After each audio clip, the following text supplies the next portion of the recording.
അപ്പോൾ നമ്മൾ ഇത് രാവിലെ തന്നെ നമുക്ക് പാല് കാച്ചുന്ന ഒരു വീഡിയോയിൽ തന്നെ അങ്ങോട്ട് തുടങ്ങാം കേട്ടോ. പാലൊക്കെ കാച്ചി വെച്ചിരിക്കുന്നു. അതുപോലെ ദേ 2 ദിവസത്തെ വീഡിയോ ആയിട്ടാണ് വന്നിട്ടുള്ളത് കേട്ടോ. അപ്പോൾ നമ്മളിത് മുതിരയും അതുപോലെ എണ്ണിത്തണ്ടും കൂടെ ഉപ്പേരി വെച്ചിട്ടുണ്ട് കേട്ടോ. മുതിര വെള്ളത്തിൽ തലേ ദിവസം ഇട്ട് വെച്ചിട്ടുണ്ടായിരുന്നു. അങ്ങനെ ഉപ്പേരി അവിടെ ആയിക്കൊണ്ടിരിക്കുന്നുണ്ട് കേട്ടോ. ആ ഒരു ടൈമിൽ തന്നെ നമുക്ക് ഇതേവിടെ നമ്മുടെ എണ്ണിത്തണ്ട് ബാക്കിയുള്ളതും കൂടെ ഒന്ന് അരിഞ്ഞ് വെക്കാനുണ്ട്. അപ്പം ഞാൻ ഈ പോകുന്നത് എങ്ങോട്ടാണെന്ന് നിങ്ങൾക്ക് അറിയണ്ടേ. ഞാൻ അവിടെ അരിഞ്ഞുകൊണ്ടിരിക്കുന്നതിൻ്റെ ഇടയിൽ ഇത് ഞായറാഴ്ചത്തെ വീഡിയോ ആണ് കേട്ടോ. ഇവരിത് ഇവിടെ ടി വി കണ്ടുകൊണ്ടിരിക്കുകയാണ്.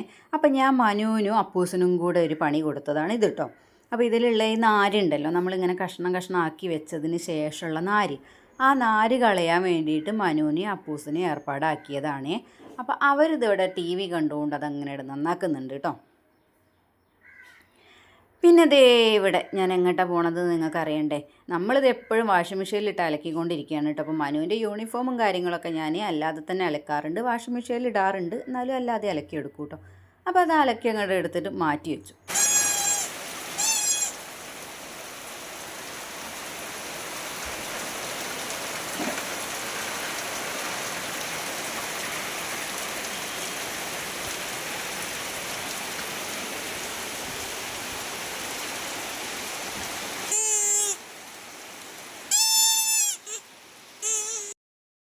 പിന്നെ ഭക്ഷണമൊക്കെ കഴിച്ചതിന് ശേഷം ഒരു 2 മണിയായപ്പോൾ തൊട്ടുള്ള നല്ല പൊരിഞ്ഞ മഴയാണ് കേട്ടോ കാണുന്നത്. കുറേ നേരമായി, ഒരു മണിക്കൂറോളം നല്ല മഴ തന്നെയായിരുന്നു പിന്നെ പെയ്തിട്ടുണ്ടായിരുന്നത് കേട്ടോ. നല്ല കാറ്റും ഉണ്ടായിരുന്നു, മഴയുണ്ടായിരുന്നു. പിന്നെ കറണ്ട് പോയി. ഇനി കറണ്ട് എപ്പോൾ വരും എന്നിങ്ങനെ വിചാരിച്ചുകൊണ്ടിരിക്കുകയായിരുന്നു കേട്ടോ. പിന്നെ അത് കഴിഞ്ഞതിന് ശേഷം ഇന്ന് നമ്മൾ ഉച്ചയ്ക്ക് കറിയൊന്നും ഉണ്ടാക്കിയിട്ടുണ്ടായിരുന്നില്ല.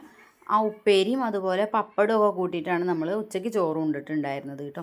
അപ്പോൾ വൈകുന്നേരം ആയ സമയത്ത് അപ്പൂസ് മുരിങ്ങ വേണമെന്ന് പറഞ്ഞു. അപ്പോൾ നമ്മൾ ഈ മുരിങ്ങ അങ്ങോട്ട് പൊട്ടിക്കാൻ വേണ്ടി വന്നതാണ് കേട്ടോ. ഞാനിപ്പോൾ എന്താണ് കറി ഉണ്ടാക്കേണ്ടത് എന്നിങ്ങനെ ആലോചിച്ച് നിൽക്കുന്ന സമയത്താണ് അപ്പൂസ് മുരിങ്ങ വേണമെന്ന് പറഞ്ഞത് കേട്ടോ. അപ്പോൾ അങ്ങനെ അവനെയും കൊണ്ട് ഞാൻ വേഗം മുരിങ്ങ ഉണ്ടാക്കാൻ വേണ്ടിയിട്ട്, മുരിങ്ങ പറിക്കാൻ വേണ്ടിയിട്ട് വന്നിട്ടുണ്ട് കേട്ടോ.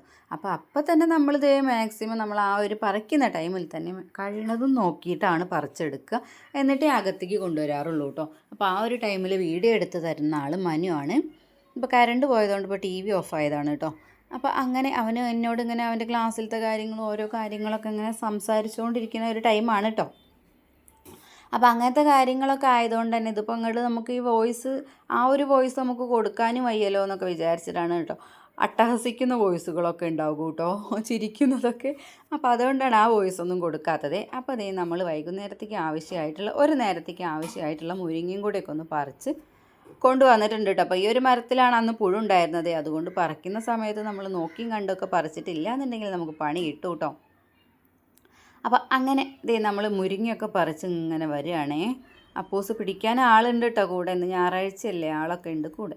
അപ്പോൾ അങ്ങനെ അന്നത്തെ വിശേഷങ്ങൾ കഴിഞ്ഞു. പിന്നെ പിറ്റേ ദിവസം രാവിലെ തൊട്ടുള്ള കാര്യങ്ങളാണ് കേട്ടോ കാണിക്കുന്നത്. രാവിലെ നമ്മൾ ചായക്ക് ചപ്പാത്തിയാണ് ഉണ്ടാക്കിയെടുക്കുന്നത് കേട്ടോ. അപ്പോൾ ചപ്പാത്തി ഞാൻ തിളച്ച വെള്ളത്തിലല്ല, ഇളം ചൂടുള്ള വെള്ളത്തിലാണ് കുഴച്ചെടുത്തിട്ടുണ്ടായിരുന്നത്. പിന്നെ ഞാൻ വീഡിയോയ്ക്ക് വേണ്ടിയിട്ട് എടുക്കാൻ വേണ്ടിയിട്ടുള്ള ചപ്പാത്തി ഉണ്ടാക്കുന്നത് ഉണ്ടല്ലോ, അത് ഫുള്ളായിട്ട് പൊള്ളച്ചില്ല കേട്ടോ. ബാക്കിയുള്ളതൊക്കെ ഫുള്ള് പൊള്ളയ്ക്കും ചെയ്തിട്ടുണ്ടായിരുന്നു കേട്ടോ. അല്ലെങ്കിൽ ഇങ്ങനെയൊക്കെ തന്നെയാണല്ലോ നമ്മൾ വീഡിയോ എടുക്കുന്ന ടൈമിൽ ഉണ്ടാവുക പൊതുവെ. അപ്പോൾ അങ്ങനെ വീഡിയോയിൽ ഫുള്ള് പൊള്ളയ്ക്കുന്ന ചപ്പാത്തി കിട്ടിയതുമില്ല, അല്ലാത്തതൊക്കെ പൊള്ളയ്ക്കും ചെയ്തു. അപ്പോൾ ഈ ഒരു ടൈമിൽ ഞാനിത് കുത്തി വെച്ചിട്ടുണ്ടായിരുന്നു, ചാർജിലിട്ടിട്ടുണ്ടായിരുന്നു ഫോൺ കേട്ടോ. അപ്പോൾ അതുകൊണ്ട് തന്നെ എനിക്ക് അതൊന്നും എടുക്കാൻ വേണ്ടി പറ്റിയിട്ടുണ്ടായിരുന്നില്ല. അതാണ് സംഭവം. പിന്നെ എന്താ പറയാനുള്ളതെന്ന് വെച്ചാൽ നമ്മൾ ചപ്പാത്തിക്ക് ഒരു കറി വേണമല്ലോ, ചപ്പാത്തി ഒറ്റയ്ക്ക് തിന്നാൻ വയ്യല്ലോ. അപ്പോൾ അതുകൊണ്ട് കറി ഉണ്ടാക്കാൻ വേണ്ടിയിട്ട് 2 ഉരുളക്കിഴങ്ങ് കഴുകി വൃത്തിയാക്കിയിട്ട് കുറച്ച് ഉപ്പും ചേർത്തിട്ട് കുക്കറിൽ അങ്ങോട്ട് വേവിക്കാൻ വേണ്ടി വെച്ചു. അതൊന്ന് വെള്ളം ഊറ്റിയെടുത്തതിന് ശേഷം അതൊന്ന് തൊലി കളഞ്ഞെടുത്തിട്ട് നമുക്കതിനെ പിശും ഇടിച്ചു കൊടുക്കാം കേട്ടോ. അപ്പോൾ നമ്മൾ ചതയ്ക്കാനെടുക്കണ അതുണ്ടല്ലോ, എന്താ അതിൻ്റെ പേര്, എന്തോ പേര്. അപ്പോൾ അത് വെച്ചിട്ട് അങ്ങോട്ട് ചതച്ച് കൊടുത്തിട്ടുണ്ട്. അപ്പോൾ നന്നായിട്ട് വെന്തിട്ടുള്ളതുകൊണ്ട് തന്നെ പെട്ടെന്ന് അങ്ങോട്ട് ചതഞ്ഞും കിട്ടിയിട്ടുണ്ട് കേട്ടോ. ഇനി നമുക്കതിനങ്ങനെ വെച്ചാൽ പോരല്ലോ, കറിയും കൂടി ആക്കണ്ടേ. അപ്പോൾ കുറച്ച് വെളിച്ചെണ്ണ ഒഴിച്ചു കൊടുത്ത് കടുക് ഇട്ട് കൊടുത്ത് ഒരു സവാള കുനുകുനാന്നിട്ട് അരിഞ്ഞു കൊടുത്തിട്ടുണ്ടായിരുന്നു കേട്ടോ. എന്നിട്ട് അതും കൂടി നമുക്കൊന്നുകൂടി വാട്ടിയെടുക്കണം. അപ്പോൾ പെട്ടെന്ന് തന്നെ വാടി കിട്ടാൻ വേണ്ടിയിട്ട് നമുക്ക് കുറച്ച് ഉപ്പും കൂടി അങ്ങോട്ട് ചേർത്ത് കൊടുക്കാം കേട്ടോ. അപ്പോൾ പെട്ടെന്ന് അങ്ങോട്ട് ആയിക്കോളേ. അപ്പോൾ അങ്ങനെ അതൊക്കെ ഒന്ന് ചേർത്ത് കൊടുത്തു, ഉപ്പും കൂടെ ചേർത്ത് കൊടുത്തു, പിന്നെ കുറച്ച് മഞ്ഞൾപ്പൊടിയും ചേർത്ത് കൊടുത്തു, മുളക് പൊടിയും ചേർത്ത് കൊടുത്തു. അങ്ങനെ നമ്മുടെ കറി അങ്ങനെ ആവാൻ വേണ്ടിയിട്ട് റെഡി ആക്കിക്കൊണ്ടിരിക്കുന്നുണ്ട് കേട്ടോ. അപ്പോൾ ഇത് ആവശ്യത്തിന് മഞ്ഞൾപ്പൊടിയും ഉപ്പും മുളക് പൊടിയും കൂടെ അങ്ങോട്ട് ചേർത്ത് കൊടുത്തിട്ടുണ്ടായിരുന്നു കേട്ടോ. എന്നിട്ട് അതൊന്നും അങ്ങോട്ട് ആയ സമയത്ത് നമ്മളിവിടെ ഉടച്ച് വെച്ചിട്ടുള്ള ഉരുളക്കിഴങ്ങും കൂടെ അതിലേക്ക് അങ്ങോട്ട് ചേർത്ത് കൊടുക്കുക കേട്ടോ. അപ്പോൾ അങ്ങനെ അതൊക്കെ ഒന്ന് ചേർത്ത് കൊടുത്തിട്ട് നന്നായിട്ടൊന്ന് അങ്ങോട്ട് മിക്സ് ചെയ്ത് കൊടുക്കുക. വെള്ളം ഒഴിക്കുന്നതിന് മുന്നേ തന്നെ നന്നായിട്ട് ഇതൊന്ന് അങ്ങോട്ട് മിക്സ് ചെയ്ത് കൊടുക്കുക കേട്ടോ. പിന്നെ ഇതിൽ കുറച്ച് നേരം ഞാൻ എന്താ ചെയ്യുന്നത് വെച്ചാൽ ഞാൻ വേഗം വെള്ളം ഒഴിച്ച് പോയി. പക്ഷേ അത് നമുക്ക് കുറച്ച് നേരം കൂടി ഒന്ന് അത് റെഡിയാക്കി എടുക്കാനുണ്ടായിരുന്നു കേട്ടോ, ആ എണ്ണയിൽ കിടന്നിട്ട്. എന്നിട്ട് വെള്ളം ഒഴിച്ചാൽ മതിയായിരുന്നു. അപ്പോൾ അങ്ങനെ ഞാൻ കുറച്ച് വെള്ളമൊക്കെ ഒഴിച്ച് കൊടുത്തിട്ടുണ്ട്. ഇന്ന് കുറച്ച് കൂടുതൽ വെള്ളം ഒഴിച്ചെടുക്കുന്നുണ്ട് കേട്ടോ. അപ്പോൾ അങ്ങനെ അതൊന്നായി വരട്ടെ കേട്ടോ. ആ ഒരു സമയം നമുക്ക് വേറെ പണികളൊക്കെ ഉണ്ടല്ലോ. അപ്പോൾ അങ്ങനെ അതൊക്കെ റെഡിയായി. എന്നാൽ പിന്നെ ചപ്പാത്തി അങ്ങോട്ട് കഴിച്ചിട്ട് ബാക്കി പണികളൊക്കെ എടുക്കാമല്ലോ എന്ന് വിചാരിച്ചിട്ട് ചപ്പാത്തി അങ്ങോട്ട് കഴിക്കാൻ വേണ്ടിയിട്ട് ഒരു 2-3 ചപ്പാത്തിയും കൂടെ എടുത്തിട്ട് അതങ്ങോട്ട് പീസാക്കി എടുത്തിട്ടുണ്ട് കേട്ടോ. ഇനി ഞാനും അപ്പൂസും കൂടെ അങ്ങോട്ട് കഴിക്കാൻ പോവുകയാണേ. അപ്പോൾ അങ്ങനെ അതൊക്കെ ഒന്ന് കഴിച്ച് വന്നതിന് ശേഷം നമ്മൾ ഉച്ചയ്ക്കുള്ള അടുത്ത പരിപാടികൾ നോക്കണ്ടേ നമുക്ക്. അപ്പോൾ അതിന് വേണ്ടിയിട്ട് നമുക്ക് ഉണ്ടാക്കാനുള്ളത് ഉണ്ണിപ്പിണ്ടിയാണ് കേട്ടോ. ഉണ്ണിപ്പിണ്ടി എന്ന് പറയും, എണ്ണിത്തണ്ട് എന്ന് പറയും, ഉണ്ണിത്തണ്ട് എന്നൊക്കെ പറയുന്ന പേരുകളുണ്ട്. പല പല പേരുകളിൽ ഓരോ നാട്ടിൽ ഓരോന്നാണല്ലോ അറിയപ്പെടുന്നത്. അപ്പോൾ അങ്ങനെ അതും ചേർത്ത് കൊടുത്തിട്ടുണ്ടായിരുന്നു. അതുപോലെ ഇന്നലെ രാത്രി തന്നെ വെള്ളത്തിലിട്ട് വെച്ചിട്ടുണ്ടായിരുന്നു കേട്ടോ മമ്പയർ. ഇവിടെ മമ്പയർ എന്നാണ് പറയുക, അത് വൻപയറായിട്ടും പറയും. അപ്പോൾ അങ്ങനെ അതും കൂടെ ഒന്ന് ചേർത്ത് കൊടുത്തിട്ടുണ്ട്. എന്നിട്ട് അതിലേക്ക് നമുക്ക് കുറച്ച് ഉപ്പും കൂടെ ചേർത്ത് കൊടുത്തിട്ട് കുറച്ച് വെള്ളം കൂടി ഒഴിച്ചു കൊടുക്കാം കേട്ടോ. ഞാനിപ്പോൾ ഇതിൽ വൻപയർ മുകളിലിടാൻ കാരണം എന്താണെന്ന് വെച്ചിട്ടുണ്ടെങ്കിൽ എണ്ണിത്തണ്ടിൽ വെള്ളം ഉണ്ടല്ലോ. അപ്പോൾ അതുകൊണ്ട് തന്നെ അതിൽ വെള്ളം അങ്ങനെ കിനിഞ്ഞു വരും. അല്ലാന്നുണ്ടെങ്കിൽ അപ്പോഴേക്കും അതൊക്കെ വറ്റി പോയാലോ എന്ന് വിചാരിച്ചിട്ടാണ് ഞാൻ ആദ്യം എണ്ണിത്തണ്ട് ചേർത്ത് കൊടുത്തിട്ടുള്ളത്. ഇനി അതങ്ങോട്ട് ആവട്ടെ കേട്ടോ. അപ്പോഴേക്കും നമുക്ക് ചോറിനുള്ള വെള്ളം കൂടി അങ്ങോട്ട് വെച്ച് കൊടുത്തിട്ട് അരിയൊക്കെ ഒന്ന് ഇട്ടിട്ട് അതൊക്കെ ഒന്നിട്ട് നന്നായിട്ട് ഇളക്കിയിട്ട് അങ്ങോട്ട് മാറ്റി വയ്ക്കാം. അങ്ങനെ ചോറാവലും അത് ഉപ്പേരീൻ്റെതൊക്കെ വേവലൊക്കെ കഴിഞ്ഞു. അപ്പോൾ അതിന് ശേഷം നമുക്ക് ആ ഉപ്പേരീനെ അങ്ങനെ വെറുതെ വിടാൻ പറ്റില്ലല്ലോ, നമുക്ക് അത് വറുത്തിട്ടെടുക്കണ്ടേ.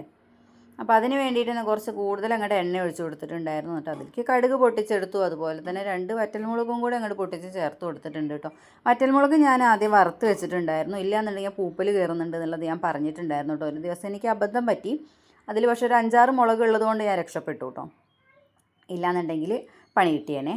അപ്പോൾ അതുകൊണ്ട് ആ മുളക് നമുക്ക് കയ്യോടെ അപ്പം തന്നെ അങ്ങോട്ട് വറുത്ത് വെച്ചിട്ടുണ്ടെന്നുണ്ടെങ്കിൽ പിന്നെ നമ്മൾ മറന്നു പോവില്ല. മറന്നു പോയിട്ടുണ്ടെന്നുണ്ടെങ്കിൽ പൂപ്പൽ വന്നിട്ട് തിരിച്ചെടുക്കാൻ പറ്റില്ലല്ലോ. അപ്പോൾ അങ്ങനെ നമ്മൾ ഉപ്പേരിക്കുള്ളതൊക്കെ ഒന്ന് റെഡിയാക്കി വെച്ചിട്ടുണ്ട് കേട്ടോ. ഇനി ഈ ഒരു വെള്ളത്തിൽ കിടന്നിട്ട് നമുക്ക് സെറ്റാവാൻ വേണ്ടിയിട്ടുണ്ട് കേട്ടോ. അപ്പം ഞാനിത് ഈ വോയിസ് കൊടുക്കുന്നതിൻ്റെ ഇടയിലൊക്കെ നമുക്ക് ഇങ്ങനെ കോളുകളും എന്താ പറയുക നോട്ടിഫിക്കേഷനൊക്കെ വന്നുകൊണ്ടിരിക്കും കേട്ടോ. അപ്പോൾ അതിൻ്റെ കുറച്ചൊരു ഇതുണ്ടായിരുന്നു, ഞാനത് സൈലൻറ്റ് ചെയ്യാൻ മറന്നു പോയതാണ്. അതാണ് സംഭവം. അപ്പോൾ അങ്ങനെ ഉപ്പേരിയൊക്കെ ഒന്ന് ഇനി ഇതിൽ കിടന്നിട്ട് ഇതൊന്ന് മിക്സ് ആവാനുണ്ട് കേട്ടോ. ഈ എണ്ണയിലും ഇതിലൊക്കെ കിടന്നിട്ട് ഇതൊന്നും ഇങ്ങോട്ട് ആവിയൊക്കെ ഒന്ന് പോയി ആവിയൊക്കെ ഒന്ന് റെഡിയായി ഒന്നും ഇങ്ങോട്ട് സെറ്റായി വരാനുണ്ട് കേട്ടോ. അപ്പോൾ അപ്പോഴേ നമ്മൾ ഉപ്പേരി കറക്റ്റായി കിട്ടുള്ളൂ. അപ്പോൾ അങ്ങനെ അതും കൂടെ ഒക്കെ ഒന്ന് റെഡിയായി. എന്നിട്ട് അതിലേക്ക് കുറച്ച് ഉപ്പിൻ്റെ കുറവുണ്ടായിരുന്നു കേട്ടോ. അപ്പോൾ ആ ഒരു ഉപ്പും കൂടെ ഞാനവിടെ ചേർത്ത് കൊടുത്തിട്ടുണ്ടായിരുന്നു. അങ്ങനെ നന്നായിട്ടൊന്ന് അങ്ങോട്ട് ഇളക്കി കൊടുത്തിട്ട് ഇനി ഇത് കുറച്ചും കൂടി ഇതിൽ വെള്ളം ഇങ്ങനെ കിനിഞ്ഞ് വരാനുണ്ട് കേട്ടോ. കാരണം ഈ എണ്ണിത്തണ്ട് അങ്ങനെ പെട്ടെന്ന് അങ്ങോട്ട് ഉടഞ്ഞു പോണ ഒരു സാധനമല്ലല്ലോ. ഇനി ഇതിൽ കിടന്നൊന്നത് സെറ്റ് ആവാനുണ്ട് കേട്ടോ. അപ്പോഴേക്കും നമുക്ക് വെള്ളമൊക്കെ വറ്റി കറക്റ്റ് രീതിയിൽ പാകത്തിലായി കിട്ടുക. അപ്പോൾ ഇനി എന്താണെന്ന് ആലോചിക്കേണ്ട, ഒരു ദിവസം നമ്മൾ മുതിര ഉണ്ടാക്കി, ഒരു ദിവസം വൻപയർ ഇട്ടിട്ടുണ്ടാക്കി, ഇനി നാളെ നമുക്ക് ചെറുപയർ ഇട്ടിട്ടാണ് ഉണ്ടാക്കാനുള്ളത്. അപ്പോൾ അത് അവിടെ അങ്ങോട്ട് റെഡി ആവട്ടെ കേട്ടോ. പിന്നെ കുറച്ച് ചുക്കുവെള്ളം കുടിക്കാനുള്ള വെള്ളമൊക്കെ വെക്കാനുണ്ടായിരുന്നു കേട്ടോ. അപ്പോൾ അതിന് വേണ്ടിയിട്ടുള്ള വിറക് വെക്കലും കാര്യങ്ങളൊക്കെ ആയിട്ട് അങ്ങനെ കഴിഞ്ഞു. അപ്പോൾ എൻ്റെ ഇന്നത്തെ വീഡിയോയും വിശേഷങ്ങളൊക്കെ എത്രയാണ് ഉണ്ടായിരുന്നത് കേട്ടോ. അപ്പോൾ എൻ്റെ വീഡിയോ കണ്ട കൂട്ടുകാരൊക്കെ ഒന്ന് ലൈക്ക് ചെയ്തിട്ടില്ല എന്നുണ്ടെങ്കിൽ ഒന്ന് അങ്ങോട്ട് ലൈക്ക് ചെയ്തോളൂ കേട്ടോ. ഇനി മറന്ന് അങ്ങോട്ട് പോവണ്ട. പിന്നെ എന്തെങ്കിലും അഭിപ്രായങ്ങളൊക്കെ നിങ്ങൾക്ക് കമൻ്റായിട്ട് രേഖപ്പെടുത്താനുണ്ട് എന്നുണ്ടെങ്കിൽ അതും കൂടി അങ്ങോട്ട് ചെയ്തോളൂന്നേ. എന്തിനാ മടിച്ച് നിൽക്കുന്നത്? അപ്പോൾ ഇന്നത്തെ വീഡിയോയും വിശേഷങ്ങളും ഇത്രയൊക്കെ ഉണ്ടായിരുന്നുള്ളൂ കേട്ടോ. നാളെ നമ്മൾ പുതിയൊരു വീഡിയോയും വിശേഷങ്ങളുമായിട്ട് വരാം. അതുവരെ എല്ലാ കൂട്ടുകാർക്കും tata bye bye, see you, take care.